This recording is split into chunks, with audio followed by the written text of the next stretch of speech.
Good afternoon. Thanks for joining us at HIP Give's short webinar on holiday giving, how to reach your goal in December. This is a webinar especially for organizations that still have campaigns up and running on the HIP Give crowdfunding platform.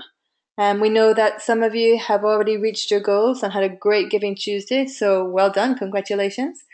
But lots of other organizations are still working hard to crowdfund and reach their goal to be able to carry out their project.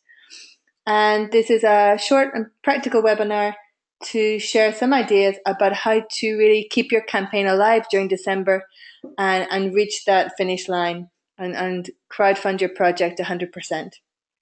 So what we'll be looking at today are 4 quick topics. Oh, here we go. Doesn't want to change for some reason. There we go. 4 quick topics, looking at the opportunities of fundraising in the holiday period, some ideas of how to shake up your campaign.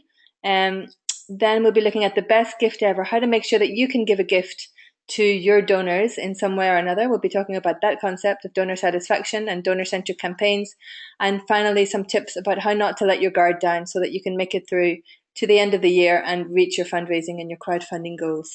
In case you haven't been with us before on the webinars, my name is Anita Gallagher. I lead training and outreach at HIP Give. It's a pleasure to be here with you. I've put the presentation in the handout section of the control panel, so you can download that directly if you like. And if you have any questions, please do use the questions part of the control panel, and I'll be happy to answer those as we go along. So let's get started. Why does everyone talk so much about holiday giving? Why is this such an important time of year for crowdfunding and fundraising in general? Well, these are some statistics taken off the web, but based on investigation of numerous giving seasons, holiday giving seasons throughout the previous years. It's said that 30% of all online donations are made in December. So December really hits above its weight in terms of the importance of fundraising and online donations. It's also said that 10% of all donations are made in the last 3 days of the year. So that's a huge statistic, 10% in just 3 days of the year. And we're also told that December donations can be up to 80% larger. You can get much more significant donations in cash value during December. So that's a great opportunity as well. Now, I'm not sure if these statistics apply equally to Latin America. These are statistics from the US. But we do know that in Latin America as well, we have the same types of tendencies. So there's an expectation that philanthropy in December in Latin America is also a huge deal. There's a lot going on. Interesting as well that it presents some challenges. Here we see that around 60-70% of an organization's new donors won't give again next year. So a lot of Christmas, a lot of holiday givers are giving spontaneous donations to a cause that's important to them at that time, but they're not committed givers, or they might not have plans to stick with that organization in the long term. And those donors who leave or who don't give another donation to that same organization, they leave because of the organization's poor communication. 53% of those donors leave because of poor communication. So that also sets out for us a challenge. While we have great opportunities to raise funds and crowdfund during December, people are more open to giving and more open to giving more generously. We know that we also have this challenge of capitalizing on that and making sure that the donors that we acquire and that we attract, that they can stick with us in the long term. And there's also an even bigger challenge at holiday giving, and that is that everybody is doing it. The Christmas giving market is really as full and as packed as the streets are in the shopping districts and the shopping malls during the holiday period. There even seems to be a real type of competition about high-profile campaigns. Which holiday campaign can be the most creative, the most innovative, get the most attention? And there's a lot going on. And even if you're a small or a medium-sized organization, you really want to stand out at this period. You want to find a way to communicate to your audience and have your message stand out and be heard. And it's difficult with so much going on in general during December and so much going on in terms of requests for donations. So the question for us right now is, what can we do with our campaign if we've had a good start to a campaign, but we're still not at our goal? What can we do to keep going throughout December, attract those donors, those donations that we need to get over the finish line? And my main proposal today is that you need to shake up your campaign. You've probably been doing some things very well, but if you haven't reached the finish line yet, it's because you're not quite getting the results that you hoped for. And it was Albert Einstein who said that insanity is doing the same thing over and over again and expecting different results. So my proposal today is that we need to do different things if you want to get different results. So here's some ideas of how you can shake up your campaign. You obviously don't have time to reinvent it. There's no need. You've set off well on Giving Tuesday with the Latinos Giving Tuesday initiative. Your project is up there, it looks good, but what you want to do is find little ways that you can tweak it in order to make it resonate more with your audience and have a higher conversion rate of people who see your message or your communications that actually convert into being donors by pressing the Donate Now button on your HipGive page. So what can you do to make that happen? First of all, I invite you to just step back, pause, and evaluate. Think about what you've done so far in your campaign. Think about what's worked. Think about what maybe hasn't worked. Think about what you're not sure about. Talk to your other team members or volunteers that have been helping you with this campaign and get their opinions and feedback on what's been working and where you could try out new things. Also, make sure you're very clear on who your potential donors are. I say frequently, and I'll keep on saying it, that there is no such thing as the general public. There are many different publics, many different groups or segments of people that we communicate with and that are potential donors. So make sure you know just who you're going to be communicating with. And with that in mind, then you can refresh your communications. There's two main ways you can do that. You can either refresh your message, the actual content of your communications, which appeals very much to the motivation of why people should give to your project. And you can also refresh your communication channels, the way in which you deliver that content. So here's just a couple of ideas to run through. Maybe that will spark some new ideas for you as well. You could tweak your message by including a testimony or a story. We know the power of storytelling, and especially if it's a beneficiary story, somebody who's been impacted or will be impacted by your project in the near future. So try and change the narrative, and instead of you talking about third person about the project, have somebody talk in the first person about their relationship with the project and their story of impact. Also, you can think about adding more visuals. People really do have low attention spans nowadays. They really are bombarded with a lot of information. So the more visual information and graphics and photos and infographics that you can include in your communications, the better. If you have perks in your campaign, then now might be the time to give those a little bit of prioritization in your communications. Many times organizations create the perks and they leave them only on the HipGive project page, which is a good place for them to be, obviously, but it's not all you can do. You can also highlight those in your communications and show donors that when they give, they'll also get something in return. Another way of giving something in return is setting up a small raffle. It's just a case of asking your business partners, allies, people that you work with, businessmen in the local community to donate a prize. It could be a dinner, it could be a gift card, it could be some kind of experience. And you set that up as a prize, and then everybody who makes a donation between a certain period of time is automatically entered into that raffle. And it's just a nice way to give that little extra incentive for people who are maybe thinking about making that donation, and the idea of a raffle will just push them over the edge and get them to your project page to click Donate Now. Another idea you can do to switch up your content and to improve the motivation for your donors, excuse me, is to simplify your ask. Oftentimes we just ask in general and we say, support our cause, everything is very valuable to us. But that gives the donor a lot of work to do, a bit of homework. They have to think how much can they afford to give, and they have to think how much will make a difference to your project. And that just takes a little bit extra brain power. If you were to say to your potential donors, we need 20 people to give $20, then that takes away a lot of that homework and makes the decision-making process much easier for them, especially if it's a small amount that will not give them any headaches in terms of their December budget. But again, you can, if you know your audience and if you've done step 2 of identifying and getting to know your real potential audience, then you'll be able to think of an amount and a way to simplify that ask very clearly that makes sense to them. If you think that your message is really on target and you've really nailed ways to motivate your donors to give, then maybe what you can also do is shake up your communications channels. Most campaigns that are for crowdfunding projects tend to just focus on email and social media, which are obviously the rock bed of our communications nowadays. But there's other ways that you can communicate and create a more personal appeal, which we know is much more effective in convincing people to donate. So why don't you try including a handwritten note? Ask one of your board members, the president, or even ask a beneficiary to write a small note encouraging people to give, presenting a really good reason about why their donation will make a difference, and scan that and use that in your communications. Or you could easily take out your smartphone and record a video appeal. The same person could easily give a 20-second speech or a 30-second speech to the camera, explaining how they've been impacted by the project or will be impacted, and how easy it is to give and what they have to do. Remember to conclude a very clear call to action in your video showing how to get to your project page and how to make the donation.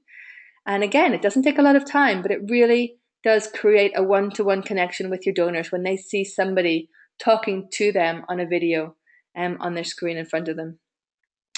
You could also organize a phone call race.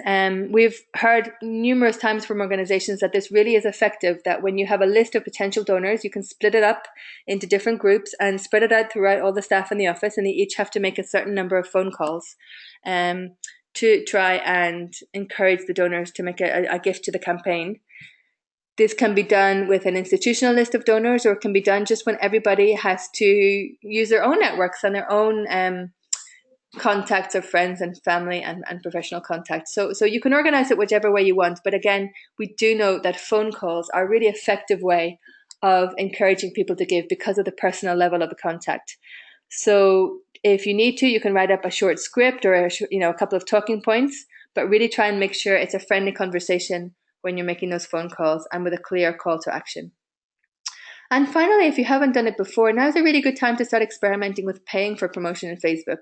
Again, there's many other social media platforms that you can use, but we know that Facebook really is one of the leaders in terms of the number of people who will see your posts. And if you pay for your post, and if you pay for a boost, then that really will have many more people seeing your messages and seeing your call to action during the December period. So it doesn't have to be something that's expensive. You can start, paying for promotion from a couple of dollars onwards. You can select your own audiences. I often recommend starting off with just friends and friends of friends, or people who've liked your page and their friends. But try it out. You can do it with a couple of dollars, see how it works, and then follow up with some more. And if you do that, don't forget to engage with those people. Anyone who gives a like, anyone who gives a comment on one of your contents on social media, follow up with them, start a conversation. It's that personal contact that will really help motivate them to make that donation to your campaign. So those are some ideas of how to shake up your campaign in terms of message and communications. But there's another strategy that you can use, and that's making your campaign much more donor-centric. Now, we talk about this a lot. But if you want to make sure that your donors feel part of your campaign and feel important, you need to give them the best gift ever. And this is really something that's easy to do at Christmas. What are the best gifts? Normally, they're the ones that don't cost money. So while we're inviting donors to give money to our cause and to share their funds with our cause, we don't have to give them something that costs money back, but we can give them back many gifts that are less tangible, but just as important, and in fact, even more important in creating donor satisfaction. I'm talking about this idea of feeling part of something, the idea of feeling useful. I'm talking about the spirit of solidarity. Many people at Christmas have their mind on these very positive values of hope and peace and joy and family and union and being loved. And many people during the holiday period as well find that they crave these feelings. They remember them from their childhood, or they want to recreate them in many ways. It can be a difficult period of time for many people as well. So we can give those gifts of feeling part of something, of feeling useful, of feeling valued, of feeling loved. If we can do that in our communications, the equivalent of giving our donor a big happy hug, then we are giving them something that is really valuable as well. And instead of just being us asking for something, we can give the best gift ever to them. Now, how can we do that in practical terms? Well, here's just a couple of ideas. I think it's important at the beginning to really go back to your base ask. Why do you need to keep on fundraising? You've launched your project on Latinos Give on Giving Tuesday. You've already, made your way with some funds coming in, but you're regathering for the holiday period on holiday giving. So try and just make it clear to donors what you need to achieve and how they are important to it. Make sure that your base ask is donor centric and you're showing how the donor can help contribute to that final goal. The donors aren't interested in hearing about your organization, your personal goals for the month of December, any achievements so far. They want to know how their funds will help somebody improve their quality of life, will help make a difference, positive change in the community, and that they are part of that. So do try and think about asks which involve them directly in the text. Say, we've raised $1,000 already, and the $1,000 you gave will help us to achieve, you can include the number of people that you're impacting or the certain number of things you'll be able to buy or to change. But then you also need to go on and say, but if we keep on fundraising, we'll be able to achieve this for many more people or in a much bigger way, or etc. Once you have it clear why you're continuing to ask for help, then you need to think about how to really get to know your donors and sort them into groups according to their behavior. So often we are used to sorting our donors into demographic information about where they live or what age they are or what their education level is. And really, while that's useful, it doesn't get down to the big motivations about why people give. So I want you to think about why they could possibly want to give to your project, and what their behavior around giving is. And it's with that information that you'll be able to really craft a message that puts the donor at the heart of your campaign. And once you've identified who your potential donors are, then you can brainstorm your messages. Now, this is going to take a little bit of time, but it doesn't have to take a long time.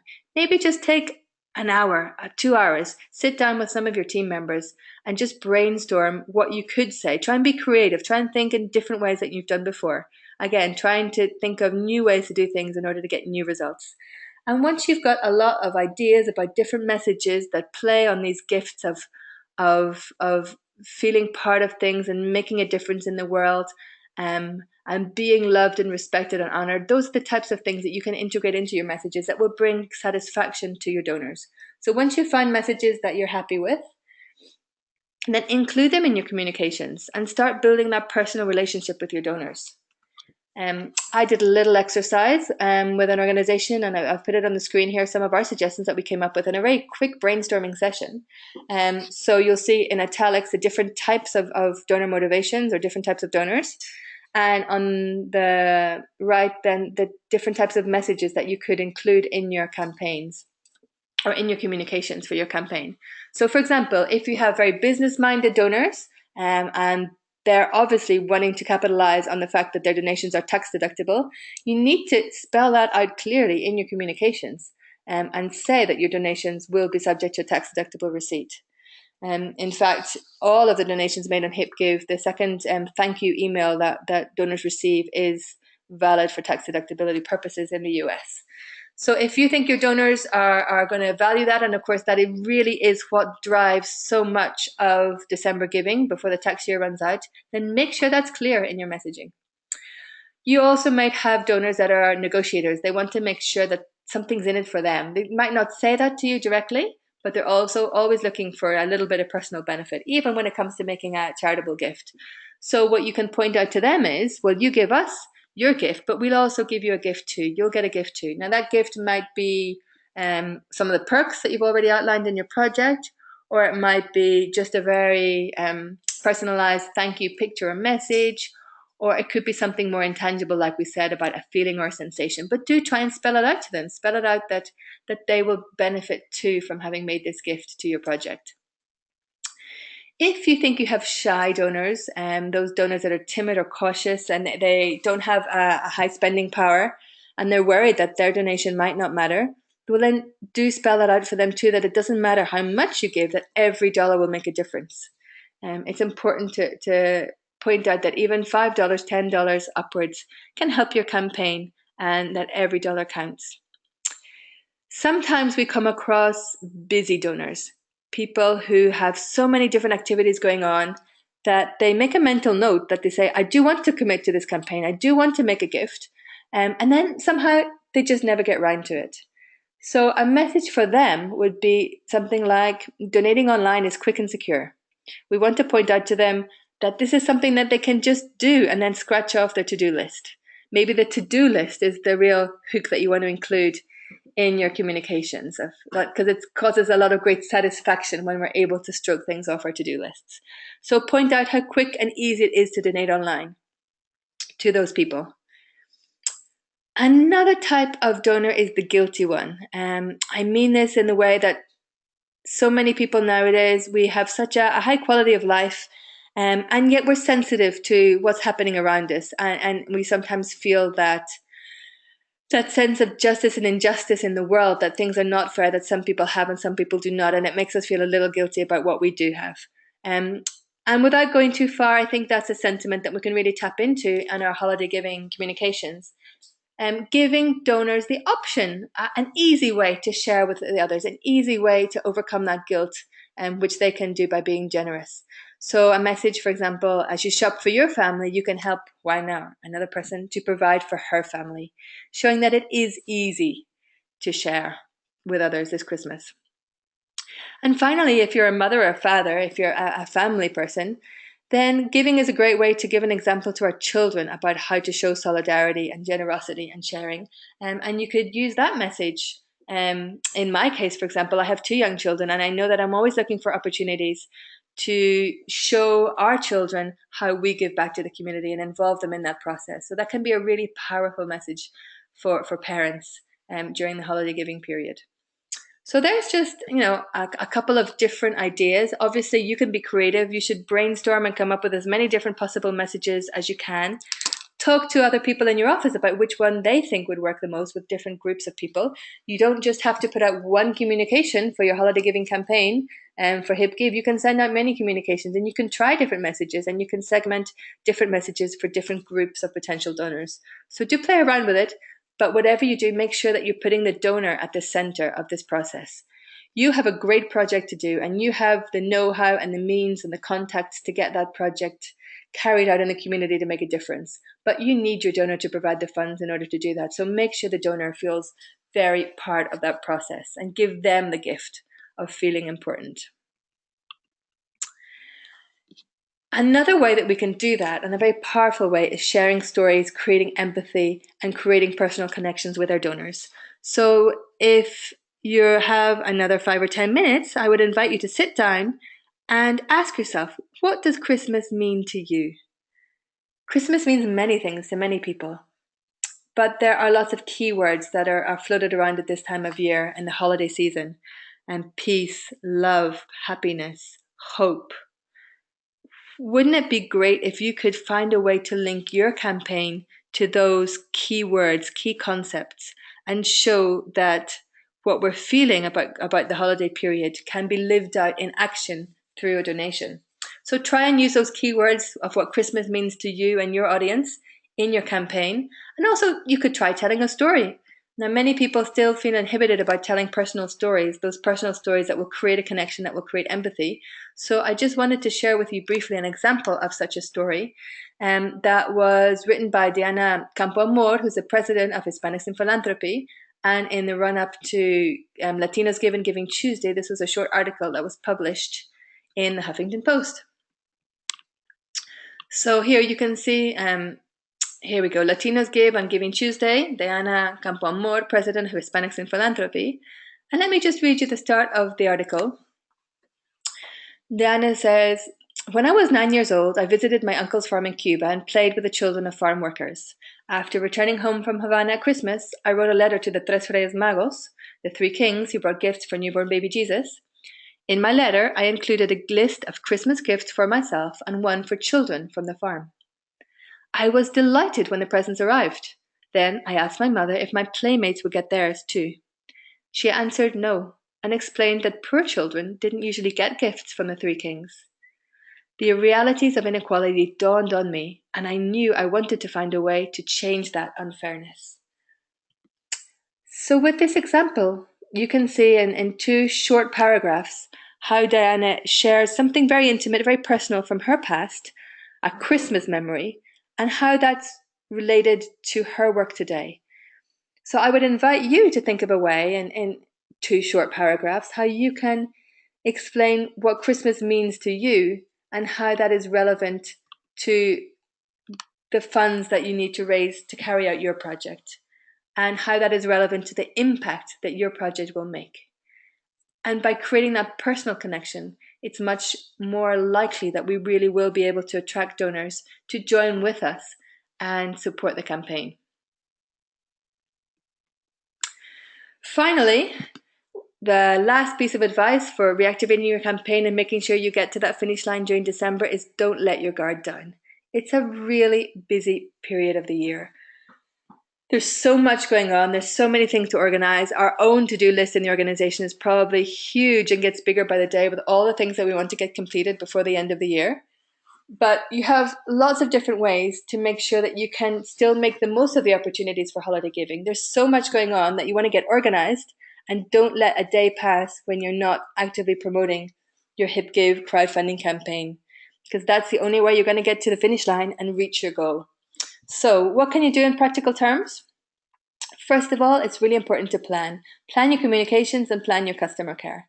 By which I mean, think about the communications, look at the calendar, look at the dates and times that you want to be sending out communications. And if you can, write those in advance, and you can even schedule them to go out in advance. And that way, it doesn't matter where you are or what you're doing, but you'll still be keeping in touch with your audience and your potential donors. So try and plan ahead with your communications, and also plan ahead with your customer care. By which I mean donor care, donor follow-up, donor attention. Most of us will be going on holiday at some point during December. We'll be taking time off work, and so will our colleagues. But donors often decide to give just on those key days that are holidays, when nobody's working, when the office is abandoned. So do make sure that you work out with your colleagues who will be paying attention to social media channels, who will be responding to mails, or at least monitoring mails. And if you have a telephone line, then will anybody be available to check the messages? Make sure that over this period of time, when you're sending out these requests for gifts and for donations, that you're also able to orient and provide support for donors who have any questions in the process. Don't let them slip through the cracks. And you'll be able to do that if you plan ahead. Another thing that you can do in your communications is make the most of the countdown. We've talked a lot in previous webinars about the importance of urgency. And really, like I said, sometimes there's people who make a commitment, a mental note, I do want to donate to this project. And then it slips their memory, or other things get in the way and they forget. And introducing a sense of urgency and the countdown, 5 days to go, 4 days to go, only 2 days left for you to make your donation. These types of messages are what's needed to help that donor finally take the plunge and get onto the page and get their credit card out and make the donation. So do use countdowns in your communications. If you are one of the projects whose end date is towards the end of December or into January, then do think about whether the new year is going to be an important time for you to accrue donations. Most people think about holiday giving as December giving, but we know that New Year's resolutions can also be a powerful way of galvanizing people into making a donation. So if you want to use that message and you're not sure when your end date is, or you want to change your end date, do feel free to get in touch with us and we can talk about it and see if that's possible for your campaign. And finally, the golden rule of fundraising and crowdfunding in particular, thank. It's so important to recognize your donors as soon as possible after they make their donation, and then to follow up with a more formal thank you, which explains again why their donation has made a positive impact on people through your project. So if you're going to be out of the office during the holiday period, set up your thank you system now before you go, so that you can be sure that donors will receive those thank yous during the holidays. Do remember as well that if you're receiving donations on HipGive, you can always go into your dashboard and download a list of your donors and have access to their emails, so that you can keep in touch with donors throughout this period. So those are our tips and ideas for how you can keep the momentum up in your campaign throughout December, and make sure that you do get to the finish line and crowdfund the funds that you need to carry out your project in 2017. If you have any questions, do please feel free to write them in the questions section. You can also follow us on HipGive. And if you want to write to me, if you have any questions or queries over the coming days, please do feel free to send me a message at anita@hiponline.org. It would be great to hear from you. I'm always happy to give people ideas and tips and orientation about how to make their crowdfunding campaigns a great success. Okay, I have a question from Deborah. Hi Deborah, you're asking if we have any suggestions for getting reluctant board members to be more active in fundraising. Oh, such a good question. It can be difficult and it does require knowing a little bit more about the motivations of that person and why they got involved with the board in the first place. Let's think a couple of ideas. First of all, think about the right person to contact the board member and ask them to help. Many times when people in the development office contact a board member, then we're not very convincing or persuasive in our request. But if the president of the board were to make the same request, that board member be more active in fundraising, then the board member would take the request in a completely different light. So first of all, think about who needs to make the request that he or she becomes more active. And really what we're asking is that person donate their time. So we need to think about the ask, and we need to think about what will motivate them to donate a little bit of their time to moving our fundraising efforts. Another thing you can do is think about incentives. Think about if this person who's a member of the board would appreciate having a little bit of public recognition for their role, or would appreciate having a conversation with somebody that will, a little bit of private recognition, or if you could have a little competition between board members, and that would spur the reluctant ones into contributing a little bit more, knowing that all of the board members will have a little goal, and the results of who reached their personal fundraising goal or peer-to-peer fundraising goal from the board will be published in January. That might spur them on to becoming a little bit more active. And another suggestion, and this is kind of for all different types of campaigns, is that board members often feel that they don't have the tools that they need to act. So it really helps if we can just give them a little fundraising or campaign kit. Make sure that they understand how the HipGive platform works and that they're confident in asking other people to make donations through the platform, so they understand the technological side. Make sure that they have the information and a little script or a little guidelines about how to share about the project to their peers. And make sure that they know that the project that you're crowdfunding for is really important in the big scheme of things of the organization's work during the upcoming year. So I think if you make sure that they understand the platform, that they have communications guidelines, and that they understand the importance of the project, then that will help them as well become more active.